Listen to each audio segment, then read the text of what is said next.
What is the perspective from where you stand? Well, Wakaba, as you can see, the carnival of, Jubilee supporters of the musician here are celebrating the fact that the tribunal has ruled in Njagua's favor. The verdict of the tribunal being that there was too much alteration of the results from Starehe constituency, and that from their investigation as well as retabulation of the figures that they had from the presiding officers in the polling stations, that Njagua was indeed the winner in the primaries for Starehe constituency, and that he will be the person to be issued with a certificate. Remember, no aspirant has been given the Jubilee certificate. That will happen after the tribunal completes the petitions that are before it on Friday, and therefore Njagua will be flying the flag of the Jubilee party in Starehe constituency. The supporters who have been camping here for 5 days are quite happy with the verdict of the tribunal. As you can see, many of them have been turned up with big numbers here.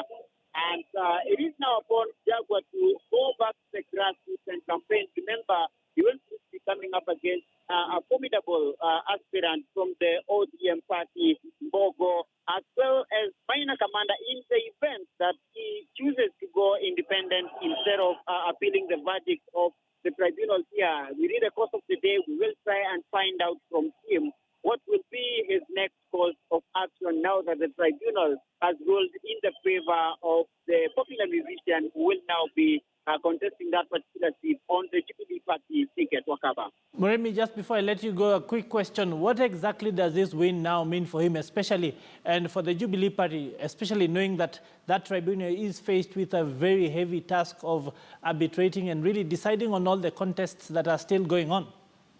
Well, the verdict here, for starters, is evidence that he was the most popular Jubilee candidate in that particular constituency.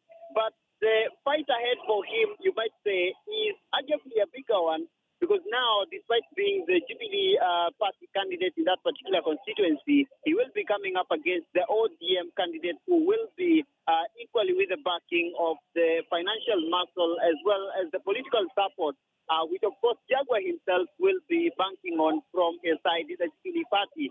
But, of course, most importantly for him is that the verdict that has been delivered here, in a way, has re-excited his supporters, and this might see a bigger turnout of his presumed supporters, ostensibly to try and prevent what happened to him at the primaries from recurring as he goes to the ballot on August 8th. Wakaba. Muremi, what can you tell us about, well, the incumbent minor commander? Has he come out to literally issue a statement or say anything about these current developments? Well, as I mentioned earlier, Wakaba, we will be reaching out to minor commander. Remember, the options that are there for whoever is dissatisfied with the tribunal verdict here. One option is to appeal before the political parties dispute tribunal, which is a powerful organ, so to speak, because we have seen what they have done, including the nullification of the issuance of a certificate by the ODM party to Anyang' Nyong'o for the Kisumu governorship. But besides that, the other window, which closes tomorrow, is that of going independent, and that would mean that whoever wants to vie as an independent candidate would have to hand in their resignation from the Jubilee party, then rush the registrar of political parties, get a clearance from there, and be able to present all these documents, including their symbols as independent candidates to the IEBC tomorrow. Remember, the deadline is tomorrow. Just yesterday, I was at the office of the registrar of political parties, and we could see hundreds of people who, up until 6 p.m. yesterday, had not yet been served with the documents that they need to present to the IEBC. And therefore, for minor commander, it has to be a quick decision as to if he's going to appeal the decision here or choose to go the independent route. But of course, within the course of the day, we will be finding out what his recourse will be after the verdict here. Wakaba. Well, my final question to you is Njagua, in his short statement there, right there, mentioned that it seems that there is a change of mantle. The youth now seem to be starting to take over leadership in various places, various aspects of leadership. Well, what is the aspect, what are they bringing to the table? Do they look like they have youth-focused policies that the older generation wasn't able to bring to bear, and thus we see this change happening? Well, for Njagua, he has promised to better the lives of residents of Starehe, beginning with the youth, him being a young person as compared to the incumbent now. But of course, remember, for him to clinch the August 8th Starehe parliamentary seat, he has to galvanize his support and see a bigger turnout than was witnessed in the primaries. Remember, the Jubilee Party primaries was a party affair.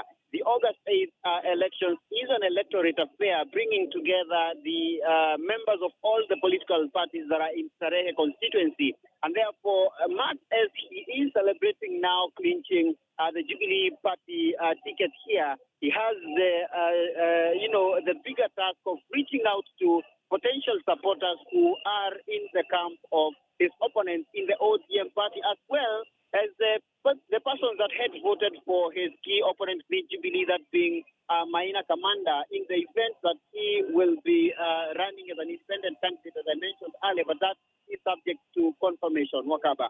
Well, indeed, thank you very much. That right there being my colleague Murimi Mwangi, coming to us live from, that of course is Thika Road.